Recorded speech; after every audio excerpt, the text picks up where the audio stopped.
રાજકોટ સબ register કચેરીમાં ચાલતા નકલી દસ્તાવેજોના કૌભાંડ મામલે નોંધાઈ ફરિયાદ.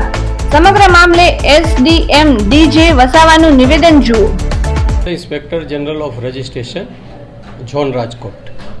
સાહેબ શું કહેશો, ખાસ તો જે રીતે દસ્તાવેજો જે છે એ નામ ઉમેરવામાં આવ્યા હતા જૂના દસ્તાવેજોમાં અને આખી એક પોલીસ ફરિયાદ થઈ છે, શું સમગ્ર હકીકત છે? 1972 પહેલાંના હસ્તલેખિત દસ્તાવેજો હતા. એ દસ્તાવેજોનું સ્કેનિંગ કરેલું હતું અને સ્કેનિંગ કરીને એને હાર્ડ ડિસ્કમાં રાખવામાં આવેલું હતું.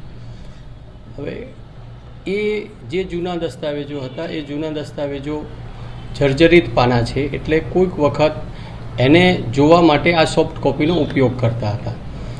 પણ એ જે સોફ્ટ કોપી હતી એ 2014-15માં સ્કેનિંગ થયેલી હતી.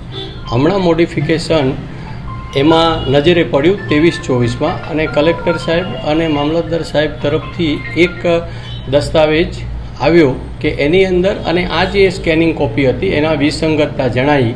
એટલે અમે વિગતવાર તપાસ કરી અને તપાસ કર્યા બાદ અમારે વડી કચેરીને જાણ કરી અને ખાતાના વડાના પરમિશન લઈ અને પોલીસ તપાસ માટે પોલીસ ફરિયાદ આપી છે. સર, ગેરરીતિ થઈ છે. કેટલા દસ્તાવેજોની ગેરરીતિ થઈ છે, શું ધ્યાને આવ્યું છે? હમણાં સુધી એ દસ્તાવેજોમાં જે વિસંગતતા થઈ છે એ 17 જેટલા દસ્તાવેજોમાં નજરે પડી છે. કોન્ટ્રાક્ટ